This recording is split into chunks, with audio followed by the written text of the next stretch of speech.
Très bien, nous sommes en direct. Messieurs, dames, صباح الخير عليكم. لؤي جعفر, je suis ravi d'être avec vous. سيدي علي زروقي, صباح الخير, de Adventure. Bonjour tout le monde, bonjour. Hamid Bakli, صباح الخير. Bonjour. Walid, bonjour. Bonjour, alaikum. Walid Rami, fondateur de CEO. Hamid Bakli, il est représentant président de Raleigh. Messieurs, dames, donc صباح الخير à tous ceux qui sont avec nous. On va attendre quelques minutes le temps que d'autres personnes nous rejoignent, mais c'est le cas aujourd'hui. Mahdi Yetou, cofondateur de Yassir, vous présente ses excuses. Il est dans l'impossibilité de se connecter. Donc, Lyon, on va parler de trois aspects RH qui sont très importants pour les startups, mais pour toute entreprise en réalité. Aujourd'hui, on va vraiment contextualiser startup dans la phase de démarrage. Donc, on va parler des recrutements et de l'attraction des talents, la partie développement des compétences, de la formation, de l'accompagnement des équipes. Et le troisième aspect, on va parler de la fidélisation des talents, comment retenir les meilleurs. Jama'a, à droite sur votre écran, il y a une partie chat, donc, et il y a une partie questions. Donc, si vous avez des questions, n'hésitez pas à les poser sur les trois parties, avec les intervenants et moi-même, on pourra y répondre. Autre chose, alors, notre rencontre, elle n'est pas académique RH, et ce ne sont pas des professionnels des ressources humaines qui vont vous donner des conseils. Vraiment, absolument pas.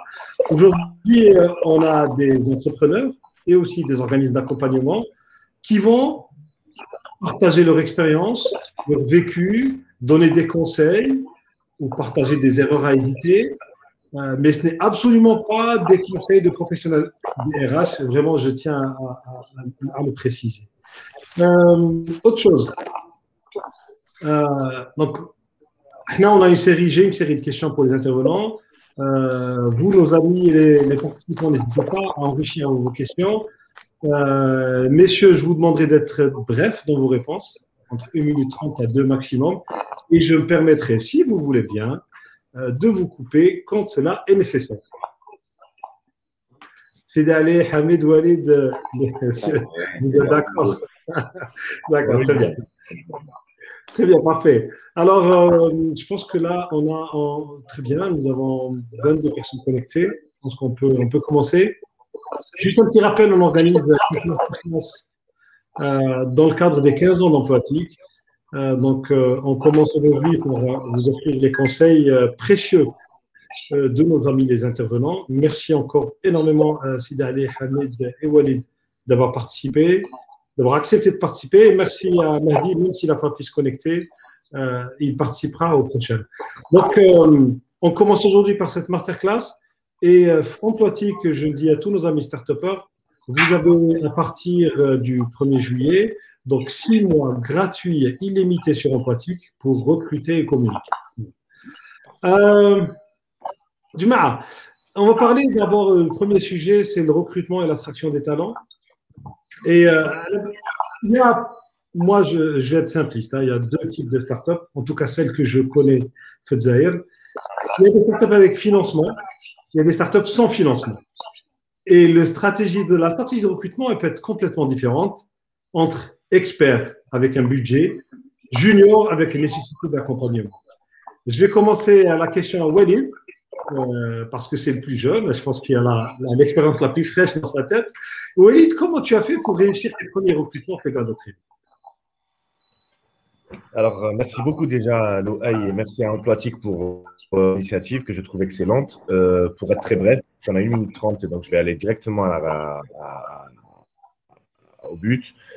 Je vais te dire très simplement, Walid Rami a raté tous ses recrutements, tous ses premiers recrutements.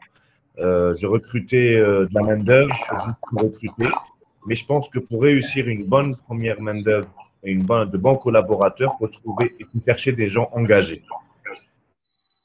Car au tout début, l'important, c'est des gens passionnés qui sont là pour un projet qui n'est pas sûr de réussir. Donc, pour moi, c'est une réponse qui est très simple. Il faut chercher des gens engagés, multidisciplinaires, qui se passent en même temps, puisqu'on ne peut pas recruter énormément. Effectivement, si on est une startup avec des fonds, bien évidemment, se faire accompagner par un expert RH n'est pas de refus parce que la ressource humaine dans une entreprise est vraiment le cœur du développement ou d'une entreprise lambda en vrai. Voilà. D'accord. Très bien. Et toi, Walid, est-ce que tu as été dans le dilemme, pardon, 30 secondes, hein, est-ce que tu étais dans le dilemme expert, tu avais le budget pour recruter des experts ou là, tu as fait un mix entre des experts et des juniors et comment tu as fait Non, honnêtement, je n'avais pas le budget. J'ai commencé par des stagiaires. J'avais commencé par des stagiaires. Je me suis dit, au lieu de payer un expert à un dinar, je préfère avoir que je forme moi-même en 10 jours. Et ça m'a permis de m'avoir de la main-d'œuvre. Et ça a duré 3 mois. Les 3 premiers mois, j'ai fait tourner qu'avec des stagiaires. D'accord, d'accord. Merci Walid. Sidali Hamid, vous de votre côté, vous avez accompagné de nombreuses entreprises dans le cadre de vos missions, dans le cadre des missions de vos organismes et de vos associations. Vraiment, comment vous faites pour aider vos startups à grandir dans leur premier pas en termes de recrutement et surtout quels conseils vous leur donnez? Vas-y. تفضل حميد. Non, vas-y. Non, تفضل. Oh, bah, ok, alors je ne m'étais pas rendu compte du grand souci et bravo pour ce que vous faites, Louhaï. Moi, j'ai toujours éprouvé un souci avec la relation des RH, la gestion des RH en général. Et parce qu'en Algérie, on se rend compte qu'il y a beaucoup d'émotions dans les relations, quelles qu'elles soient. Et on bascule toujours dans l'émotif à terme. Dans une société, une structure, on va dire, normale, une entreprise, et d'autant plus dans une start-up. C'est la start-up, de fait, c'est une petite structure à la base qui est appelée, et donc il y a des relations assez. Et moi, j'aimerais bien avoir le point de vue justement de. C'est dommage que Mehdi ne soit pas là, mais peut-être Walid ou toi, Louhaï, c'est-à-dire le fait de gérer le besoin de la vitesse de développement, tu vois, avec cette proximité quasi physique, tu vois, avec les équipes notamment fondatrices. Et ensuite, le fait de devoir structurer selon un modèle classique, organisationnel, d'une entreprise qui est appelée à prendre la croissance, et à donc imposer une structure, une organisation, des règles, que ce soit RH ou recrutement. Et ça, moi, je trouve que c'est très, très dur, en tout cas, notamment pour les startups. D'accord. Yannick, comment est-ce que tu peux partager ton expérience avec les startups, celles que tu as dirigées, celles que tu as accompagnées? Merci Louhaï pour l'initiative déjà et merci de m'avoir invité à cette masterclass. Au fait, si j'ai un conseil pour parler d'expérience, c'est que dans une startup, il faudra déjà cartographier les compétences internes et définir les besoins. Comment on définit ces besoins-là? C'est que déjà, il faudrait qu'on réfléchisse à une organisation plus ou moins horizontale. Donc, éviter tout ce qui est pyramidal parce que ça va compliquer l'avancée du projet et surtout la communication pour un démarrage. Et une startup a besoin de moins de ressources pour commencer parce qu'ils sont généralement, on va dire, en besoin de budget. Et pour cela, donc, il faudrait déjà se focaliser sur des ressources multitask. Donc, il ne faudrait pas forcément avoir 36 000 chefs de département ou directeurs et chacun spécialisé. Non, on peut avoir un directeur qui fait technique commerciale et opérationnelle et puis un autre qui fait les finances et les ressources humaines et moyens généraux. Donc, multitasking. Et comme Walid l'a dit tout à l'heure, il faudrait que ce soit des personnes engagées. Et suite à cela, plus on grandit, on commence à… plus on grandit, et plus on définit et on éclaircit l'organisation et puis on peut sélectionner des ressources externes plus précisément et on pourra s'écarter et élargir. Là, si vous permettez, je partage l'expérience thérapeutique parce que là, on a eu la chance d'être 2 au lancement, donc Eric et moi. Et dès le début, on s'est partagé les tâches. Je pensais aussi l'avantage d'être 2 parce que finalement, on était 2 entrepreneurs, 2 salariés. On s'est partagé les tâches back office, front office, technique, marketing, commercial et administratifs, parce qu'au début, il y en a quand même pas mal. Donc, c'est comme ça qu'on avait fait. Et à l'époque, on n'avait pas d'argent, parce qu'on était financé par l'ANSES. Et l'ANSES, à l'époque, ne finançait pas la trésorerie. Je me chronomètre aussi. Là, il faut pas que je dépasse 1 minute. Et donc, on a fait comme ce que faisait Walid, on a pris des jeunes diplômés et on se disait que l'attitude pour nous était plus importante que l'aptitude. Et parce qu'on était là tous pour apprendre, le métier était très nouveau et que personne ne savait faire quoi que ce soit, honnêtement. Donc, l'effort d'apprentissage et tout. On a une remarque, c'est le deuxième sujet, une remarque que moi j'ai constatée, non seulement avec toutes les startups, mais avec tous mes clients. Et je constate que les patrons de PME ou de TPE, qu'elles soient startup ou pas, ne consacrent pas assez de temps dans le recrutement. Or que c'est stratégique. Donc, je ne sais pas, Walid, si toi, au début, tu consacrais beaucoup de temps ou là tu comptais sur des conseils ou là, comment tu as fait? Alors, honnêtement, le meilleur conseil que j'ai eu, et je vais le dire objectivement, honnêtement, c'était tes conseils, Loaï. Parce que je ne venais pas de ce domaine-là et c'était très complexe et compliqué, déjà en 2018, de dire à des gens, venez travailler dans une ça fait pas longtemps, hein, mais travailler déjà après les métiers étaient très complexes. On essayait de faire un peu de. En fait, comme on est dans le droit et de la technologie, vous savez très bien que nous, dans un secteur qui n'est pas commun, oui, effectivement, je prenais beaucoup de temps. Je prenais une journée à faire passer des entretiens pour trouver une bonne personne. Parce que oui, effectivement, parce que j'avais pas d'idée et j'avais déjà perdu au tout début des collaborateurs qui étaient venus, qui ont été formés en 3-4 mois et qui sont partis par la suite. Et donc, j'avais compris que l'importance du recrutement était énorme et l'enjeu était énorme.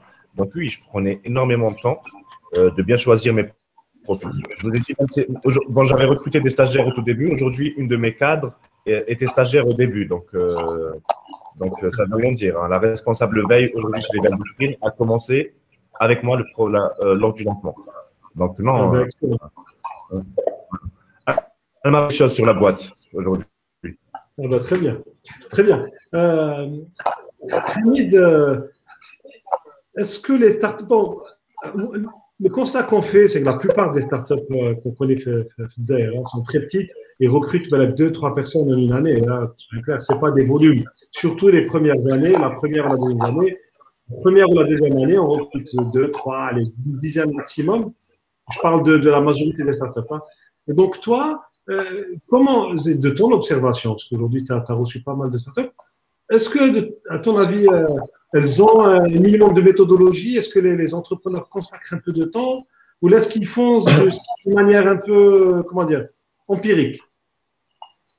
Alors, ce qui est intéressant, c'est qu'on se positionne dans un secteur, justement, qui est assez spécifique, comme celui de la start-up, qui elle-même a ses exigences, ses lois et ses modus operandi, ses manières de fonctionner. Et je pense que toi, comme Silali, comme Walid et d'autres, vous avez expérimenté le fait de devoir porter en une seule personne plusieurs casquettes, d'où le fait que vous ayez fait des nombres d'heures incroyables.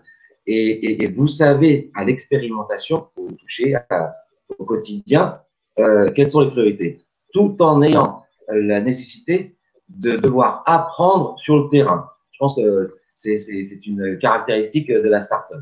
Par conséquent, si demain, les profils vont venir se présenter vers vous, vous saurez exactement, étant donné que vous êtes passé par ces étapes, et notamment par le poste que vous devez affecter, et peut-être parfois, vous pourrez parler des exigences qui en découlent, et vous saurez ressentir, il y a de l'instinct, j'imagine, dans le recrutement de certains profils pour pouvoir booster la start-up selon votre propre philosophie, votre vision du monde et du projet. C'est à vous maintenant de nous dire si c'est le cas ou pas. Je répondrai volontiers, je donnerai la parole à Silali, je ne sais pas toi en tant qu'observateur. La question, Hamid. Je la conserve, je réponds juste après. Silali, toi, dans ton expérience d'entrepreneur, de dirigeant, mais aussi d'organisme qui accompagne le secteur, vraiment, ça, c'est mon observation, mais je ne sais pas si vous l'avez remarqué aussi. Donc, Hamid, il le dit, normalement, on a de l'instinct, on a du vécu, donc on sait choisir. Mais moi, je vous dis que ce n'est pas le cas. C'est pas forcément. Aujourd'hui, ce qui se passe, c'est qu'il y a beaucoup d'erreurs de recrutement, d'erreurs de casting, et ça coûte très cher. Très cher. Donc, je ne sais pas de ton côté, Sidali, comment tu fais, ou quel conseil tu pourrais donner à nos startups pour éviter les erreurs de casting? Je vais vous dire, moi personnellement, donc j'ai été fondateur de plusieurs startups par le passé, et on n'avait pas justement ces structures d'accompagnement, ni incubateur, ni accélérateur. Et j'ai fait des erreurs. En fait, on cherche le meilleur marketeur, le meilleur commercial et qui coûte cher. Et pour commencer, on doit prendre une décision relativement lourde. Pour prendre le meilleur marketeur, je dois le payer cher. Et puis, je ne dois pas dépenser pour développer mon produit. Ou est-ce que je dois développer mon produit et léser sur la partie commerciale et ainsi de suite. Donc, c'était des choix un peu difficiles. Et du coup, parfois, on se casse la gueule. Aujourd'hui, on a les structures d'accompagnement, les incubateurs et les accélérateurs, et leur mission justement, parce que les porteurs de projets n'ont pas forcément d'expérience dans les RH, ni marketing, ni commercial, ni finance. Et ces organismes-là, qui permettent justement aux start-upers les accompagner, leur donner une stratégie de recrutement, d'accompagnement. Aujourd'hui, Emploatic leur offre aussi un tapis rouge, leur disant, voilà, on vous donne les moyens donc de faire des annonces, d'assister à ces masterclass, chose qu'il n'y avait pas il y a 3-4 ans. Donc, je ne parle même pas d'il y a 5-6 ans. Donc, pour dire que recruter, on n'est pas forcément la meilleure personne pour recruter. Donc, il faudrait qu'on soit accompagné par des structures, par des personnes, par des experts. Je préfère payer un peu plus pour un cabinet ou un consultant en recrutement, en placement, pour nous donner la meilleure stratégie. Et puis, je vais faire les bons placements au moment opportun et suivre cette courbe de croissance. Pour dire que... Pardon? Non, mais même parfois, même ces consultants, ils peuvent accompagner sur un engagement. C'est-à-dire aujourd'hui, ok, d'accord, je vous accompagne, mais une fois que vous vous levez, ça peut être prise de part dans ces startups. Et il y en a ceux qui le font aujourd'hui. Donc, le mindset a changé. Avant, c'était business pour business. Vous venez me voir, ok, d'accord, vous avez un projet intéressant, mais payez-moi pour que je vous accompagne. Maintenant, les mindsets ont changé. On a des fonds d'investissement, on a des angel investors, on a aussi des entreprises de consulting d'accompagnement qui peuvent même faire sous forme, pas de levée de fonds, mais de prise de part pour vous accompagner dans le recrutement, de le détachement carrément du personnel. Et là, c'est bénéfique pour les deux. C'est gagnant-gagnant. C'est vrai, pardon, je te coupe parce que… Ouais, pardon. C'est un point important qu'il a évoqué, c'est en effet, il y a un shift entre traditionnellement la fonction RH, qui est une fonction pas très naturellement importante dans la startup, du fait du turnover très important, cette image du turnover qui est liée à la startup. Et aujourd'hui, on le voit d'ailleurs, les fonds d'investissement misent autant sur le département commercial, marketing, etc., que sur le département RH, qui devient véritablement une fonction stratégique du développement de la startup. Et c'est pour ça que ce que nous faisons aujourd'hui, en tout cas ce que tu as initié, c'est très important. Il faut que les startups comprennent que ça passe par une bonne stabilité. Chouf Hamid, vous êtes là, c'est vrai que vous êtes dans des organismes d'accélération et d'accompagnement. Les investisseurs, c'est clair, ce qu'ils regardent en premier, c'est les équipes. Franchement, même plus important que l'idée et le business model. Hein. Parce que quand on a une bonne équipe, on peut changer le business model, améliorer l'idée et tout. Alors là, je voudrais, par rapport à notre expérience, pour réussir à recruter honnêtement, j'ai 3 remarques. Je mets le chronomètre. D'abord, être pragmatique. Beaucoup de choses, on peut les résoudre comme ça, vraiment avec du bon sens, sans être expert du domaine. Deuxièmement, il faudrait être plusieurs à prendre la décision, idéalement. Nous, en tout cas, dans notre entreprise, depuis le début, qu'on a mon associé et moi, donc, une personne passe au moins 3 entretiens avec 3 personnes différentes pour compléter les avis. Et troisièmement, il faut mesurer 2 ou 3 choses très importantes dans un recrutement. D'abord, l'attitude, honnêtement, je l'ai dit au début, c'est plus important que l'aptitude. Donc, l'attitude. Même est-ce que c'est la capacité de cette personne à apprendre vite? C'est des choses qu'on peut détecter dans un entretien. On peut apprendre, il y a des milliers de cours sur Internet. Et troisièmement, là, on va mesurer l'aptitude. Est-ce que cette personne sait faire des choses pour être utile dès le début? Voilà. Walid, comment tu as fait?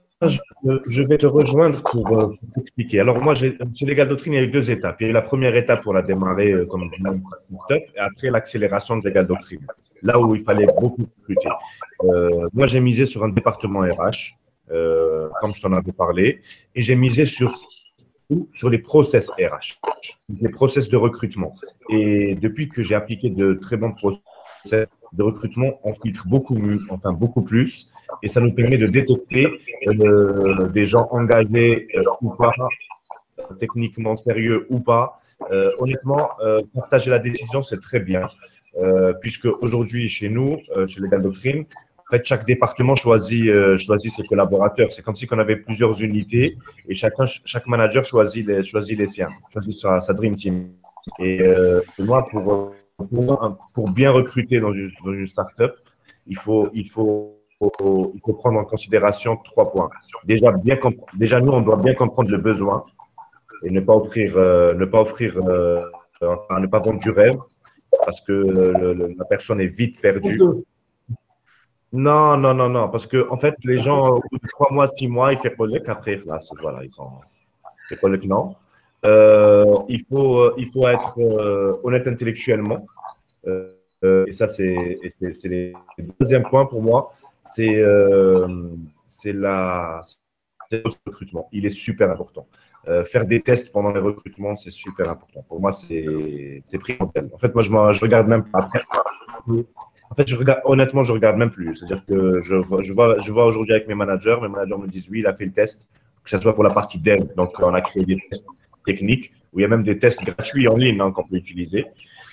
Ou sinon, pour la partie commerciale, nous, quand on recrute des commerciaux, en fait, on invite une personne en même temps et on fait des tests et on essaie de faire démarquer les gens. Ouais, si vous permettez, il y a 2 questions. Lies Alcom, quelle est la tranche d'âge cible d'une startup et pourquoi? Qui veut répondre à cette question? Excellente question. En fait, allez-y, Walid. Allez-y. Non, En fait, c'est en fonction des domaines. Je vais vous dire un exemple. Aujourd'hui, si je cherche peut-être,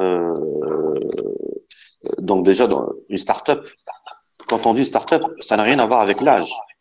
On peut avoir une start-up créée par quelqu'un ou un groupe d'entrepreneurs qui ont 70 ans. C'est des entrepreneurs. C'est l'entreprise qui est jeune. Donc, l'expertise, elle est là. C'est-à-dire, un marketeur qui a 30 ans d'expérience, il peut rapporter certainement plus qu'un marketeur qui a qu'une année. Mais bon, on peut avoir aussi être sorti de certaines écoles et avec que 2 ans d'expérience, et avoir 25 ans et être un excellent commercial ou marketeur. Ceci dit, l'âge ne doit pas être un facteur, je dirais, bloquant pour recruter. C'est-à-dire, on doit être open, inclusif. On doit mettre justement dans notre stratégie de recrutement de quoi on a besoin, regardless l'âge et peut-être aussi le sexe. C'est-à-dire, ça peut être un homme ou une femme et il faut être inclusif. Et là, si on focalise sur l'âge, déjà, on va se mettre des barrières et on est bloqué parce que par élimination, on n'arrive pas à avoir probablement les bonnes ressources. Donc, il faudrait, je pense, à mon sens, écarter le facteur âge pour commencer ou mettre un coefficient vraiment bas parce que l'expérience est très importante. Oui, moi je suis d'accord avec toi. C'est les facteurs discriminants du genre, de l'âge et de la région. On devrait complètement les écarter dans une startup. Tout à fait. Il y a Abdallah qui nous pose une question. Abdallah, si tu permets, je prends la deuxième partie de ta question parce que la première, elle n'est pas vraiment dans le sujet. La deuxième, elle est par contre très, très pertinente. Abdallah vous dit, est-ce que vous préférez payer des gens pour l'expertise ou les inclure comme partenaires? Il parle du startup en phase seed, de démarrage.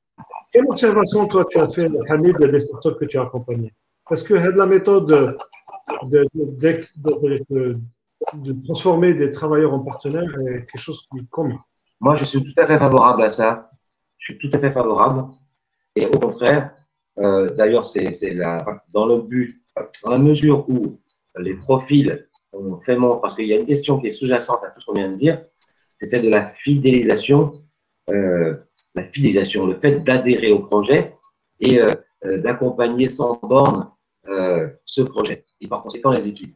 Et je crois qu'en Algérie, en tout cas, c'est l'un des problèmes centraux entre la formation et la fidélisation des partenaires ou des équipes.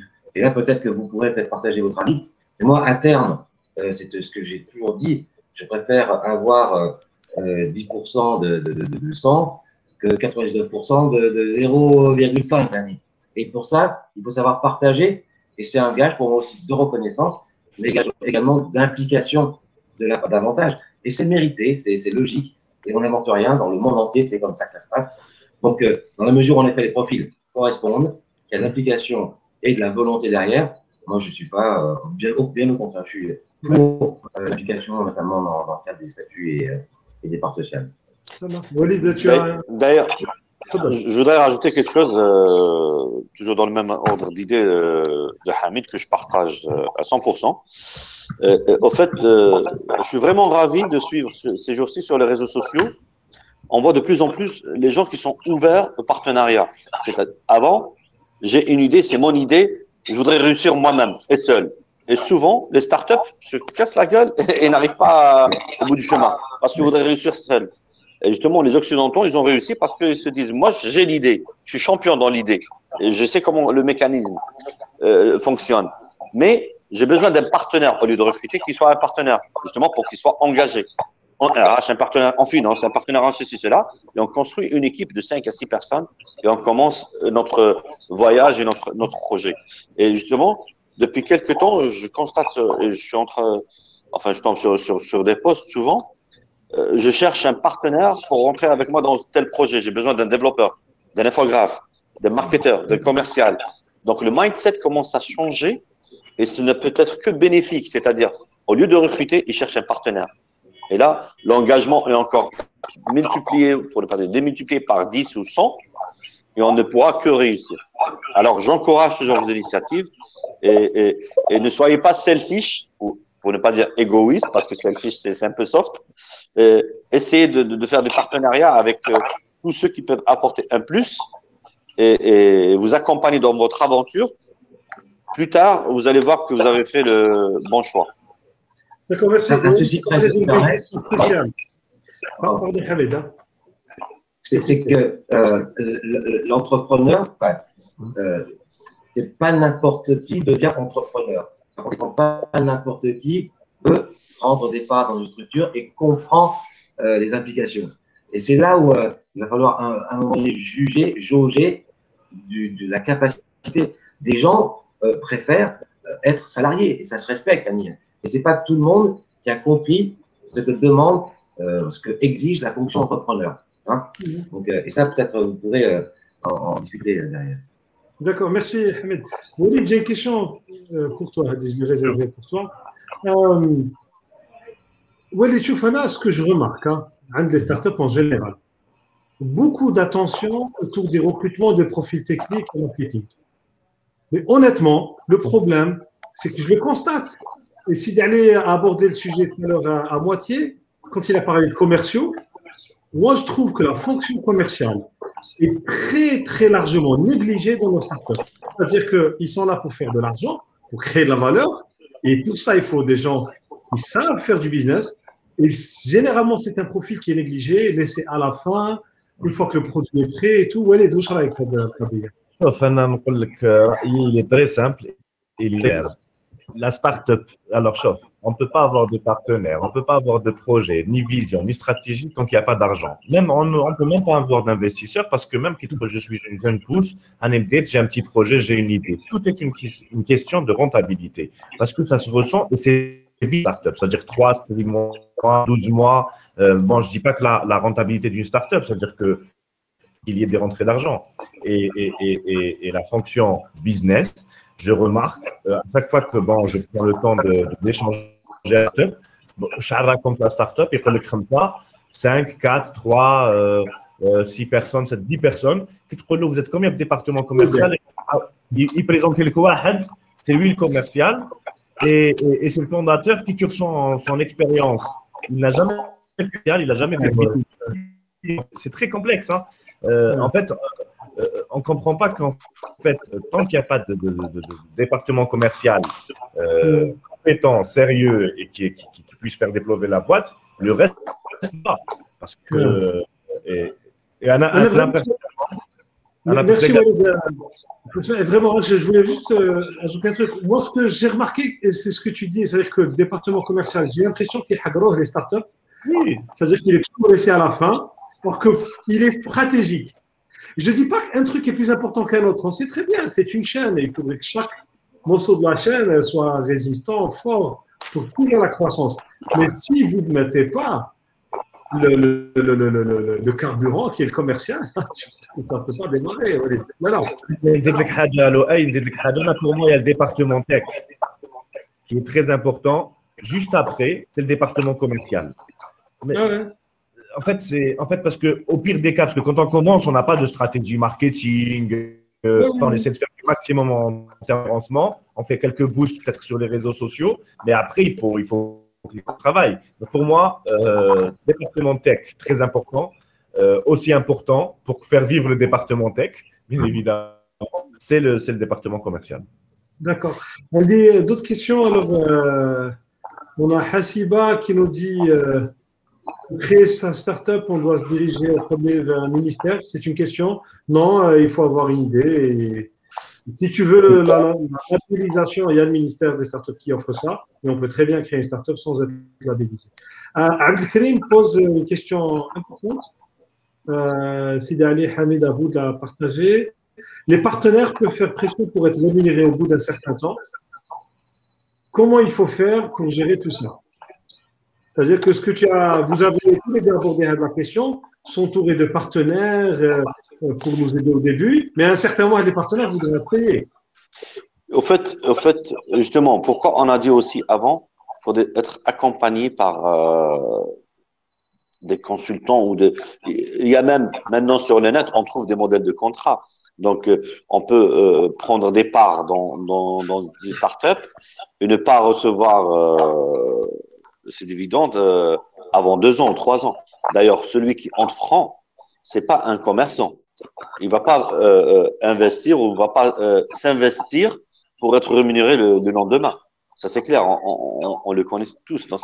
Dans l'entrepreneuriat, il faut pas s'attendre. C'est une prise de risque, en fait. On prend le risque d'entreprendre, s'engager et on s'attend à ne pas être rémunéré le lendemain. Donc, il faudra faire une projection sur 6 mois, sur 1 an, sur un peu plus. Et là, justement, cette rémunération peut être multipliée par un facteur qui est inconnu au jour d'aujourd'hui.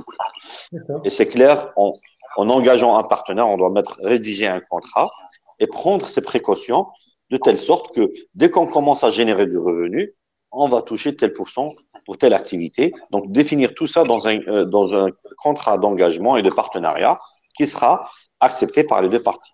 On ne peut pas dire, OK, d'accord, il peut y avoir des engagements verbaux, mais il faut s'entendre aussi sur ce point-là parce qu'une start-up, elle va dépenser plus la première année dans l'investissement, de développement de produits, de prototypes, comment dirais-je, pour être connue sur le marché, de notoriété, en gain de notoriété, plus que de revenus.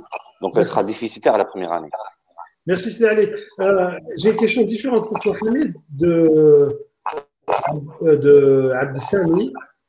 Et pour que la croissance rapide d'une start-up peut rendre la team en phase site opportuniste. Ou bien ça va créer des conflits d'intérêts. Honnêtement, je n'ai pas très bien compris la question. Donc, si tu peux la lire, elle est sur la partie question. Hein. Et à votre expérience, quelles sont les conduites à tenir pour éviter de créer des tensions, des problèmes en termes de RH? J'arrive pas très bien à comprendre quel type de problème ça peut. Voilà. C'est financé par ton compte, pourquoi? Et les gens pour être créatifs, les acteurs. C'est ce qu'on disait tout à l'heure. Après, c'est chacun son modèle. On sait très bien qu'il y a une phase en démarrage qu'on appelle le love money. Donc, c'est son argent, l'argent de ses parents, de ses amis, etc. Pour, une fois une certaine maturité atteinte, eh bien, en effet, on va se lancer dans cette belle aventure de la recherche de financement au niveau des business angels ou des venture capital. Ça répond à la question précédente. Venture capital, c'est du capital risque. Par conséquent, le capital risqueur, il sait que s'il vient, il prend le risque de mettre son argent dans ce projet, parce qu'il croit à ce projet, et il sait très bien que les risques sont multipliés par rapport à une entreprise normale. Sinon, il serait allé vers une banque et il aurait demandé un crédit pour ses machines. Non, là, on est dans un modèle totalement différent. Et ces capital risqueurs, bien sûr, viennent, posent leur argent sur la base de certains documents, dont un business plan, ils savent lire, dont la structuration de la société, dont la philosophie, dont la composition des équipes, bref, plein de facteurs sur lesquels ils vont se concentrer pour dire, là, je mets mon argent. Et ils savent très très bien également que le retour sur investissement ne se fera pas dans les 2, 3, 4 ou 5 ans. Eux, ce qu'ils recherchent, au contraire, c'est l'augmentation, l'optimisation, la croissance exponentielle de cette start-up pour pouvoir eux-mêmes faire fructifier leur investissement et pourquoi pas revendre à terme. Ils ne veulent pas faire de l'argent, ils veulent revendre à terme leurs actions à des prix démultipliés. Et c'est pour ça qu'il faut vraiment se mettre dans l'état d'esprit start-up. On n'est pas dans une PME, une SME. Merci Hamid. Al-Sami, j'espère que Hamid a. Je suis sûr qu'il a bien répondu à ta question. On ne fait très bien ce mais le jawab.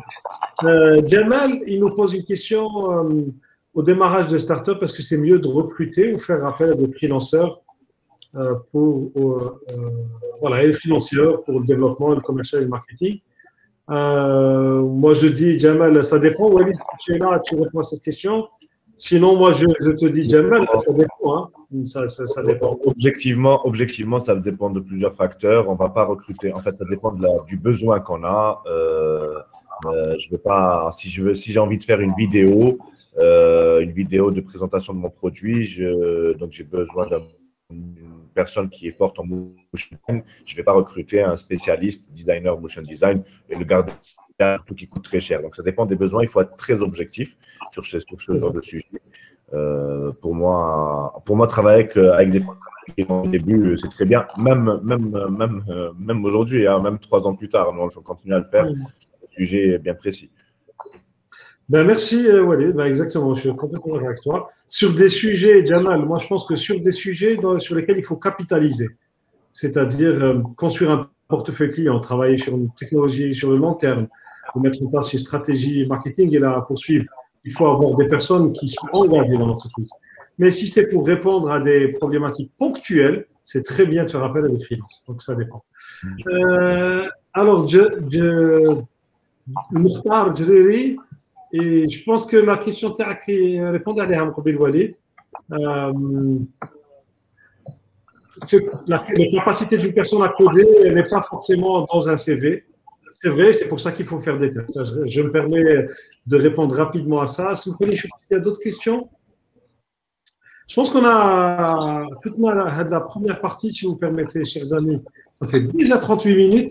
Donc, je me permets de coller les deux autres parties qui sont développement et fidélisation. Le temps passe très vite. Alors, sur la partie développement et fidélisation, une fois qu'on commence à constituer des équipes,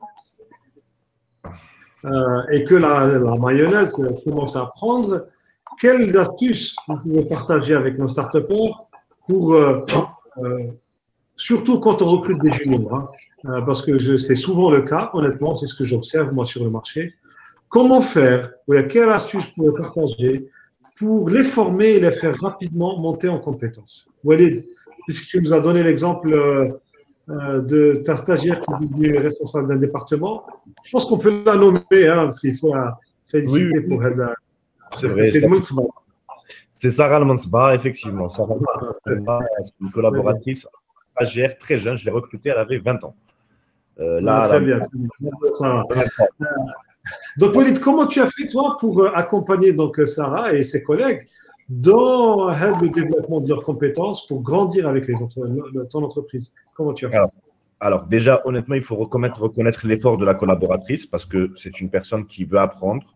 Donc, c'était pas compliqué. C'est qu'on l'a pas forcé à rester ou à apprendre ou à demander.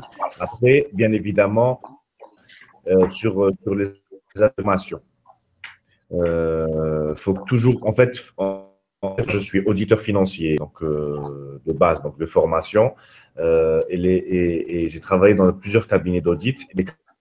Qu'est-ce qu'ils font dans le monde?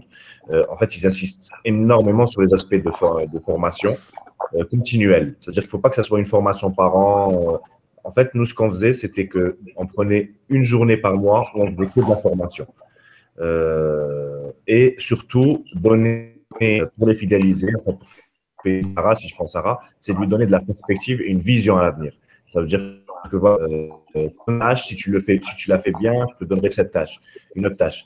Et c'est comme ça qu'en fait, enfin, je pense que c'est comme ça que Sarah, si je peux répondre à sa place, a pu quand même consolider plusieurs aspects de son département et bien évidemment avoir une vision à long terme. Aujourd'hui, elle a la tête de quand même 35 personnes.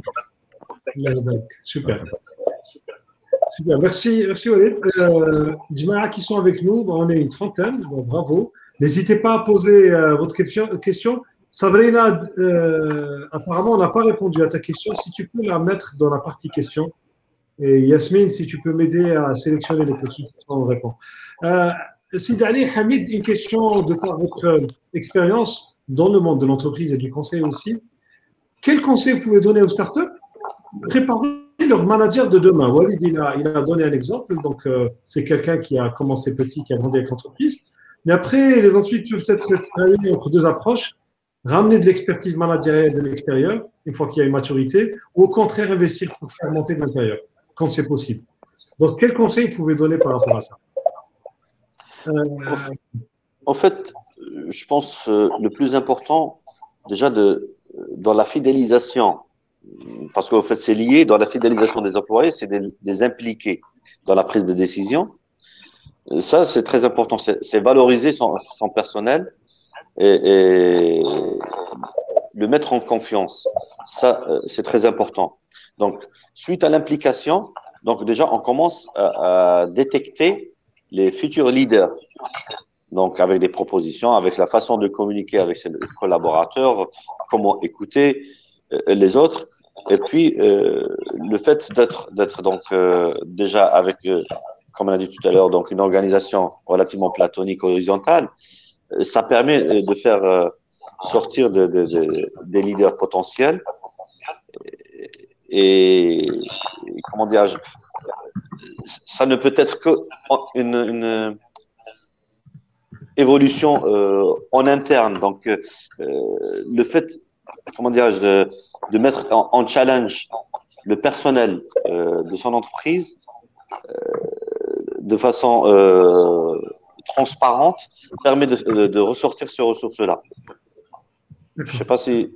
Non, c'est très bien. Hamid, je ne sais pas si tu as quelque chose à compléter par rapport à ce que disait Sidani. Non, je dis simplement que, et ça, vous savez tout ça, l'entrepreneuriat, c'est déjà une belle aventure. L'entrepreneuriat dans l'innovation, donc dans les startups, c'est un sacré chemin qui est semé d'embûches. On apprend en permanence et on apprend aussi à se connaître, à connaître ses propres limites.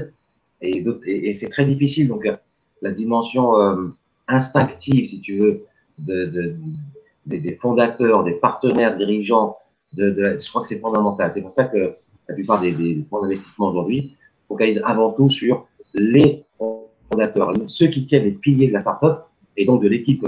Les gens, la façon dont ils ont de voir le monde, la façon dont ils se sont structurés, leur compréhension de l'organisation, les organigrammes. Moi, j'accorde une importance vraiment à ça, c'est-à-dire élaborer déjà. Les Anglais doivent être très forts là-dessus. C'est d'ailleurs la raison pour laquelle on retrouve des Anglais dans des postes, dans des grandes multinationales dans le monde entier. Les gens des Émirats l'ont très bien compris très tôt. Dubaï ne serait pas Dubaï sans les Anglais. Pourquoi? Parce qu'ils ont compris que l'organisation, the organizational chart, avec des fonctions bien définies dans une structure qui est appelée en effet à dégager de la valeur, de la valorisation, rapidement, c'est très important. D'où leur l'invention, vous savez, moi, de Chief Financial Officer, Chief Investment Officer, Chief Commercial Officer, qui vient chapeauter, je crois que c'est Walid tout à l'heure qui en parlait, qui vient ensuite chapeauter d'autres équipes en dessous, et ensuite ils se retrouvent au niveau d'un board. Et donc la dimension, comment dirais-je, subjective dans la relation ne peut pas exister dans ce type de structure. Et je pense que c'est ça qu'on doit tenter de répliquer dans les startups. Merci Hamid. Si vous permettez, je propose l'expérience thérapeutique. Là, ce qu'on pense, il y a un écho. Je sais pas si, messieurs, si vous pouvez couper vos micros, parce qu'il y a, quand je parle, il y a un écho, un retour. Nous, on pense que il faut toujours, quand cela est possible, favoriser les compétences internes à gravir les échelons. Même si, d'un point de vue compétences, ils sont un petit peu inférieurs à ce qu'on peut trouver sur le marché. Par contre, pourquoi? Parce qu'on pense qu'il faut investir sur cette dynamique de croissance. Comme votre entreprise grandit, vos équipes aussi, ça donne un très bon signal pour les autres collaborateurs de faire monter les gens en interne. Par contre, faire monter les gens en interne, ça ne s'improvise pas. Il faut un accompagnement, il faut du timing, il faut de la formation et ainsi de suite. Si vous permettez, je pose la question de Iman. Alors, Iman, c'est entre des remarques et une question, je la lis, c'est important. Les bonnes compétences aident les entreprises à s'améliorer et faire face au changement d'environnement. Pour cette raison, recruter les bons profils est important, mais comment garder notre RH performant avec le temps? Hadi, c'est une question. Et la deuxième question, c'est la formation continue est importante aussi. Est-ce que vous accompagnez les entreprises pour ça ou votre rôle s'arrête au recrutement? Bon, je réponds très rapidement, Iman. Non, notre rôle ne s'arrête pas au recrutement. Aujourd'hui, Empathic est constitué en groupe. Nous offrons des solutions pour recruter. Nous avons une filiale qui fait du conseil. Nous avons une filiale qui fait de la formation, donc continue digital. Et nous lançons très bientôt un logiciel RH pour outiller les entreprises. Donc, notre rôle ne s'arrête pas au recrutement. Maintenant, la première question, c'est comment garder les équipes ou les RH. Je ne sais pas, Iman, ce que tu veux dire par RH. Est-ce que le département ou les RH, c'est les ressources humaines, donc l'équipe en général, performante avec le temps? Messieurs, le micro est ouvert. C'est lui qui veut intervenir. Comment faire en sorte que les gens restent motivés, engagés et performants? Question large, hein? Voilà, Hadi. Oui, si tu permets, Lohaï, en vrai, c'est une question qui est très, très large. Comment faire? Oui, la formation, pour moi, elle est mondiale parce que déjà la start-up, elle se différencie d'une même entreprise. Vous savez que c'est le temps d'un collaborateur qui a fait de bonnes études et qui sait tout faire très rapidement est révolu. Aujourd'hui, on doit apprendre tout le temps, sans cesse, et avec l'avènement des technologies, donc pour les startups, vous savez, on peut être un très bon expert en digital, donc un très bon marketing digital. Si on ne s'actualise pas tout le temps, en fait, on perd rapidement la vague, et c'est exactement la même chose pour tous les autres départements, même sur le département tech. Aujourd'hui, on peut être un très bon développeur. Parce que si on ne se forme pas sur de nouvelles capacités à coder ou bien évidemment sur de nouvelles technologies, ben, en fait, on a un retard technologique et ça se ressent rapidement. Donc oui, la formation est très importante. C'est même pas une question à débattre. Hein. Et la formation, est-ce que c'est plutôt de la formation continue, vous les envoyez ailleurs ou là, des choses comme ça, donc des organismes de formation, ou est-ce que c'est de la formation digitale? Ou est-ce que c'est la formation en pratiquant, c'est-à-dire que vous leur donnez des sujets qu'ils ne connaissent pas et ils cherchent pour apprendre? C'est très simple. En fait, on a une start-up normale ou une start-up normale de brasha. Autrement dit, aujourd'hui, en ligne, il y a énormément de sites qui offrent des solutions et des formations gratuites. Tout à fait. J'ai des gens qui demandent des journées de formation. Ils se forment sur une thématique bien précise parce qu'ils doivent répondre à des problématiques au futur. Après, on a des budgets par département. Chaque manager gère son petit budget. Demain, il y a une formation, je ne sais pas, à Alger Centre sur le marketing digital, exemple. Ben, la personne s'inscrit. Il y a des experts vraiment qui forment très, très bien. sur plusieurs aspects. Et Anna, pour moi, la formation, elle peut être déjà en accès libre sur les réseaux, en présentiel, bon, quand on le peut et quand le budget est là. Et aussi, il faut le dire, il y a des très bons sites aussi qui sont payants et vraiment à des coûts très moindres. C'est-à-dire que pour 9 euros, avec une très bonne formation qui dure 3 jours, avec des slides, des cours, des interventions, et même il y a même des sites où on répond aux questions. C'est-à-dire que voilà. Donc, merci Walid. J'ai une question pour Hamid Essidani. Mais avant, je réponds à Sabrina, donc, qui a posé la question de la meilleure stratégie RH dans une startup e-commerce. Et Hamid lui a répondu que c'était la patience. Sabrina, ta question est très large, vraiment. Et je pense que Hamid voulait dire toute la patience en écoutant tout ce qu'on se dit. Ou là, autre chose, je ne sais pas si tu peux préciser. En tout cas, merci Sabrina. C'est vraiment très large. Et ici, je pense qu'on ne peut pas prétendre répondre à ta question comme la meilleure stratégie pour une entreprise e-commerce. On est là. Non, faut simplement lui dire qu'il n'y a pas de, enfin, j'imagine en tout cas, il n'y a pas de domaine particulier où une stratégie RH doit être particulière. Une startup reste une startup, elle a des exigences propres. On l'a dit, innovation, scalabilité, accélération, etc. Et par conséquent, c'est ce dont on parle depuis tout à l'heure.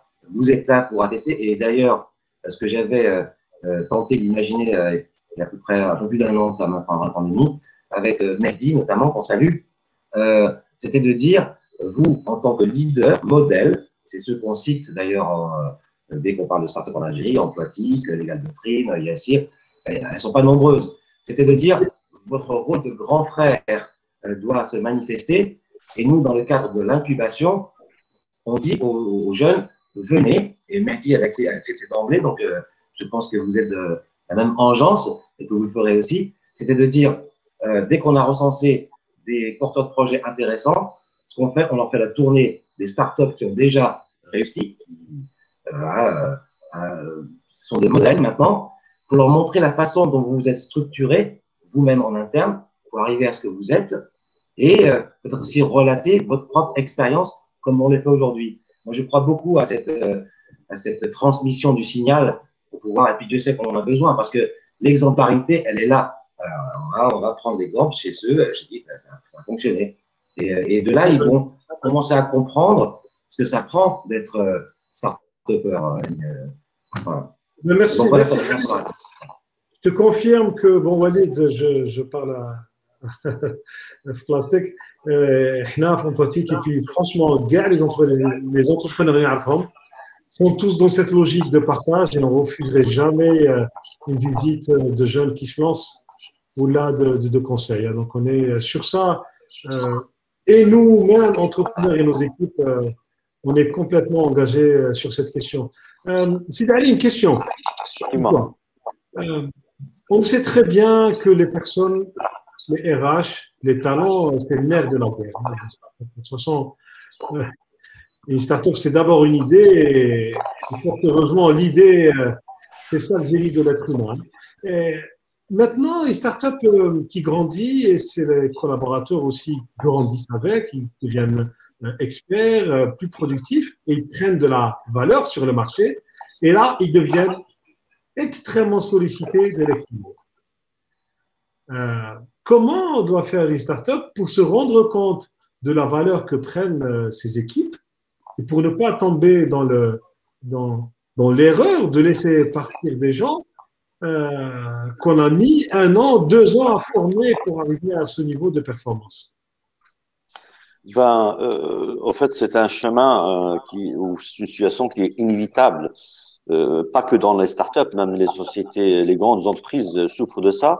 Donc aujourd'hui, on a tendance à recruter ce qu'on appelle les greens, donc des ingénieurs ou même des licenciés ou même sans diplôme, mais qui ont quelques talents, qu'on forme, et parce qu'ils sont investis, donc et on investit sur eux, donc dans le cadre de la fidélisation, donc ils deviennent matures, ils acquièrent certaines expériences, et cela ils deviennent convoités par les concurrents, que ce soit au national ou à l'international. Même eux deviennent confiants ils sentent qu'ils ont plus de valeur et qu'ils voudraient probablement quitter. Là, en fait, il y a deux options. La première option, déjà, quand on fait de la formation, on investit sur cette ressource. D'ailleurs, normalement, on n'appelle plus le ressources humaines, mais le capital humain, parce que c'est un capital.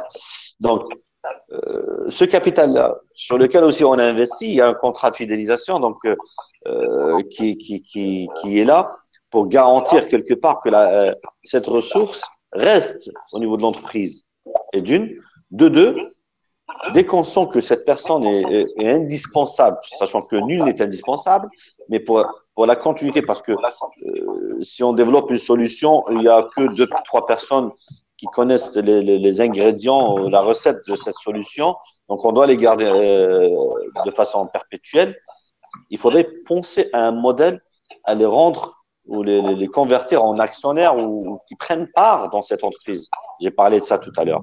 Et là, certainement, ils vont pas lâcher leurs produits. Au contraire, ils vont s'investir encore davantage. C'est cette forme de fidélisation qui va permettre à garder ces ressources. Et là, il y a des géants, je ne vais pas citer leur nom, chez qui j'ai travaillé, pour tous les employés d'un certain niveau, parce qu'ils connaissent certains secrets, parce qu'ils savent comment l'entreprise réagit. Donc, on nous formule des bonus, mais qu'on ne touche pas de façon, c'est pas palpable, c'est des actions qu'on nous verse dans l'entreprise. Et là, on se sent lié avec un cordon ombilical, donc on se dit, on réfléchit en fait à 2 reprises pour aller chez un concurrent ou ailleurs, on dit, non, moi j'ai des actions ici, il faudrait que je continue à contribuer. C'est très clair, Cédric, je vais te couper. C'est très clair, c'est une pratique très courante outre-Atlantique et outre-Méditerranée. Elle a beaucoup moins, c'est vrai, on gagnerait à la rendre plus pratiquée. Hamid Oucharek, une fois que les personnes dans une start-up commencent à devenir grands, souvent les entrepreneurs ne voient pas que ces personnes ont gagné en termes d'expertise, ils ne valorisent pas assez, en réalité, ils les poussent à partir. Quel conseil tu peux donner? On a évoqué ça tout à l'heure. C'est pour ça que moi, j'adhérais tout à fait à l'idée d'intéresser à un moment donné, justement, les collaborateurs qui font preuve de grande probité déjà et surtout de capacité de travail hors norme, parce que c'est ce que vous faites. Donc, les intéresser au capital social, en mettre des parts sociales. Voilà. Et pour l'exemple, on n'a pas un meilleur exemple que ce que j'invite tous à regarder. Il y a un TEDx, je crois d'ailleurs, qui évoque la question de ce qu'ils appellent la mafia PayPal.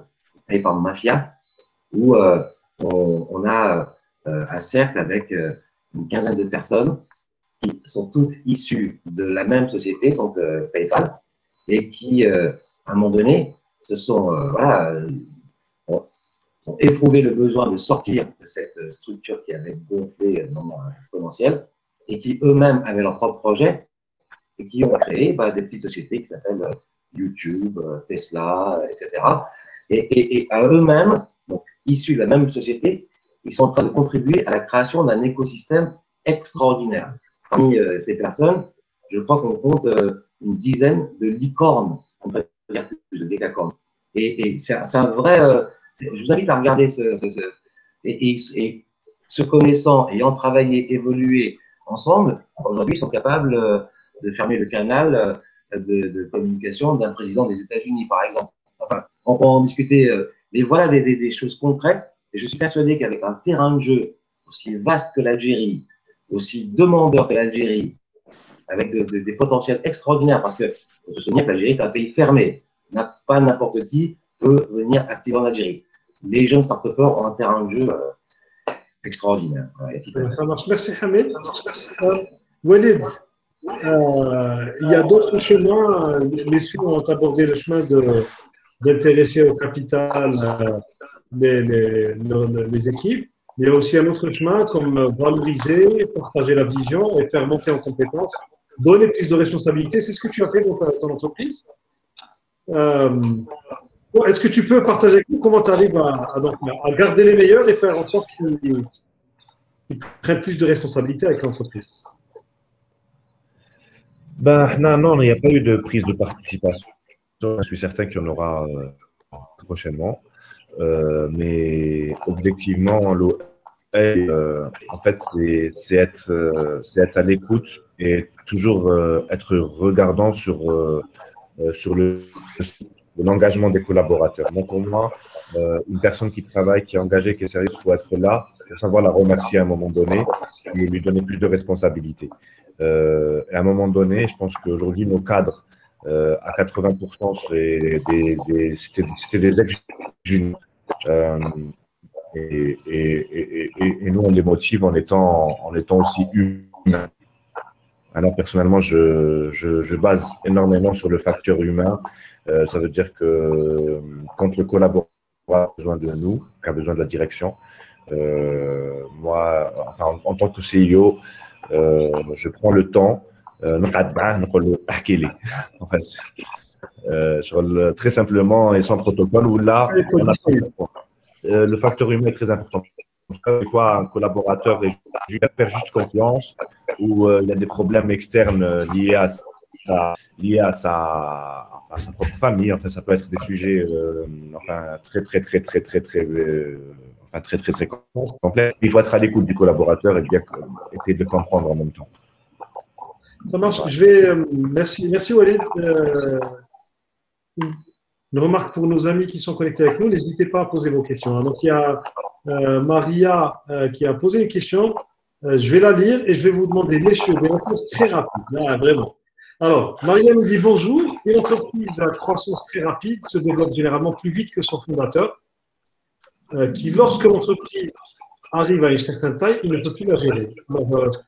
C'est une remarque qui évidemment ne s'applique pas aux plus grosses startups de ce monde, hein, donc Google, Facebook, Amazon, les fondateurs sont toujours là. Mais Merlin, disons que c'est vrai. Elle veut savoir si les fondateurs algériens considèrent l'entreprise distincte d'eux-mêmes et de leur carrière et pensent à elle de manière professionnelle. Et donc se demande et cherche s'il y a une autre personne plus compétente pour prendre leur place, pour bien gérer l'entreprise d'une manière durable. Alors, d'abord, messieurs, comme on a dit, généralement, les entrepreneurs évoluent moins vite que l'entreprise. Qu'est-ce que vous en pensez? Je pense, on peut pas avancer moins vite que notre entreprise. Je suis désolé d'être franc, mais c'est un peu illogique parce que si l'entreprise se développe, parce que c'est son fondateur qui s'est développé encore davantage, c'est grâce à ses idées, son programme, sa stratégie qui s'est développée. Donc, on acquis tout en développant et en grandissant notre start-up et c'est nous-mêmes, nos compétences en tant que fondateurs qui sont en train de s'enrichir. Donc, on ne peut pas… la question, Maria, dans le cas d'un entrepreneur, si tu peux nous préciser. D'un entrepreneur? Allô? Coupé, je pense.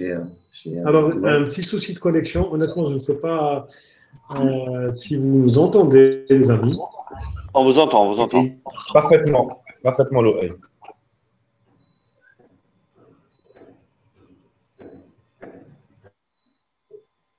On vous entend, l'oreille. Hop. Ah, ça a coupé. Il est parti. Donc, pour juste répondre à la question, donc mademoiselle qui est certainement avec nous ici sur la plateforme, un fondateur ne peut pas se développer moins vite que sa start-up. C'est pas normal parce que généralement, si on met une stratégie, c'est que on a acquis certaines expériences. Ça et d'une. Pour le deuxième volet de la question, est-ce qu'on peut céder la place à quelqu'un d'autre? Oui, après avoir atteint un certain niveau de maturité et qu'on commence à développer d'autres solutions.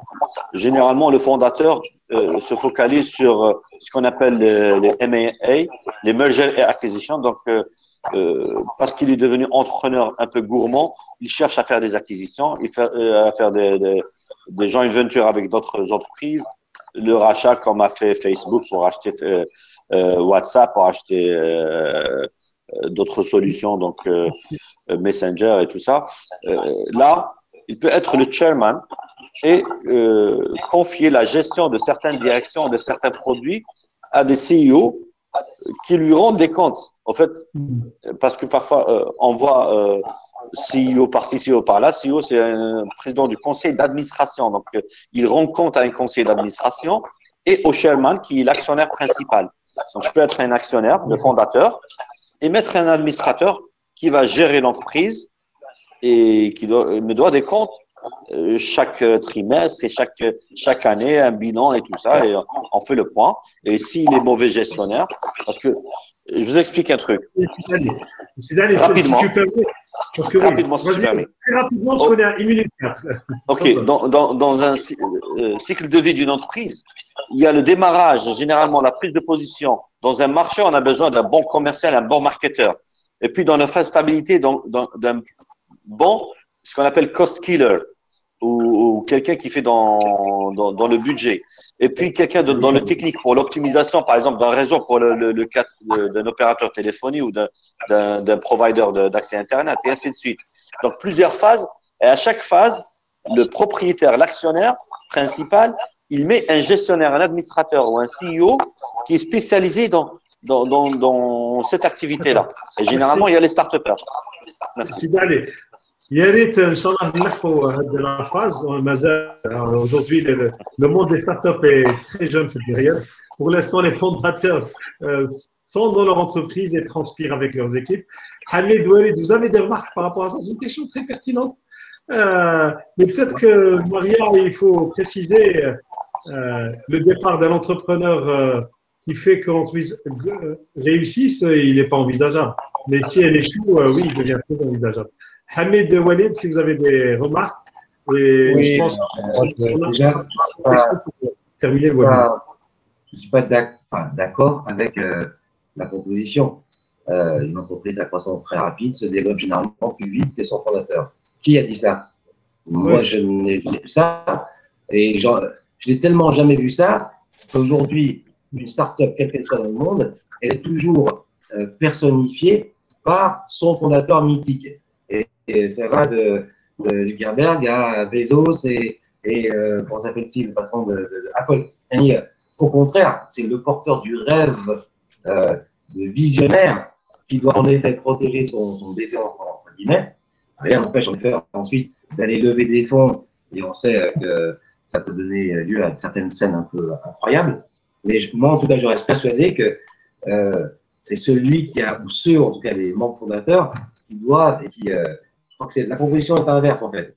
C'est une vision très éloignée de la réalité et qui peut-être vont trop vite par rapport à cette vision. Et c'est certainement le projet qui met du temps à maturer et à monter. Enfin, c'est peut-être l'inverse. Hein. Merci Hamid. Walid, honnêtement, moi je ne suis pas du tout d'accord. Parce qu'en fait, quand on dit une start-up, en fait, un investisseur, il faut que j'investis sur l'idée, sur le projet, mais j'investis plus sur la personne, donc sur le fondateur. Donc, le fondateur, c'est quelque chose… Enfin, je ne le dis pas en tant que fondateur, parce que je me considère limite même pas comme fondateur. Enfin, mais ça, c'est une autre idéologie.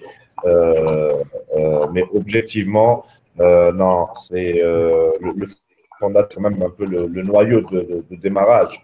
Et c'est lui, en fait, c'est quand… Enfin, en tout cas, attention, parce que quand on parle de fondateur et tout, il faut toujours revenir et se dire qu'on est en Algérie. On a le fondateur, les chefs d'entreprise, les patrons de start-up que j'ai vus, qui marchent très bien. Je parle souvent, donc je te parle très souvent déjà à l'OEI, je parle très souvent à Mehdi, enfin… À chaque fois que je vous parle, vous travaillez beaucoup, vous êtes fatigué de sortir très tard, vous êtes là à suer avec vos équipes. Donc, non, le fondateur est très, très bien. Après, oui, on aimerait bien sûr, l'étape, on est des entrepreneurs gourmands, comme ça a été dit, exactement, où on place des DG ou des gestionnaires à la place. Anna, Wallah, je prends tout de suite ma retraite si tu veux. Mazel Baraka. En tout cas, messieurs, dames, merci encore d'être restés avec nous plus d'une heure. Hamid, yatek saha. Merci beaucoup. Walid, merci. Yatek saha, merci beaucoup Loïc pour l'initiative. N'hésite pas à faire appel à nous quand il le faut, en tout cas. Toujours ravi de partager notre expérience. Yatek saha, merci Walid. Merci Sidali aussi. Merci d'être. Merci. oui, ça fait toujours plaisir de partager nos expériences et j'invite les auditeurs à nous suivre sur LinkedIn et aussi nous poser toutes les questions possibles et imaginaires. On est là, justement, on s'est engagé pour supporter l'écosystème algérien. Donc, l'invitation est ouverte à travers Emploatic, à travers Algeria Venture. Contactez-nous directement sur LinkedIn. Donc, on est là pour répondre à vos problématiques et vos questions. Hamid, je ne t'ai pas donné le dernier mot. Ouais, pas de souci. C'est toujours un plaisir, comme tu disais, déjà entre nous de discuter parce que le temps passe et tu nous donnes l'occasion en effet de pouvoir échanger, parce qu'il faut qu'on puisse faire le point et surtout de partager aussi avec les viewers, les auditeurs. La communication est essentielle, notamment maintenant que vous avez atteint cette maturité entre guillemets dans vos secteurs respectifs, et que vous devez agir en termes d'exemplarité vis-à-vis de ces jeunes porteurs qui sont avides de connaissances. Vous jouez bien le jeu et moi je vous en félicite et je vous en remercie. Bravo. Merci Hamid. En tout cas, là j'étais ravi d'animer cette masterclass avec messieurs, vous messieurs. Mesdames, messieurs, merci pour vos questions, pour votre franchise. C'était un réel plaisir. N'oubliez pas, donc, vous êtes inscrits, vous allez recevoir l'offre pour profiter des services thérapeutiques pendant 6 mois en gratuit et illimité. Profitez-en. Et s'il vous plaît, si vous connaissez des startups qui versent l'initiative, merci beaucoup. Merci. Au revoir. Bye bye. Ciao. Bye.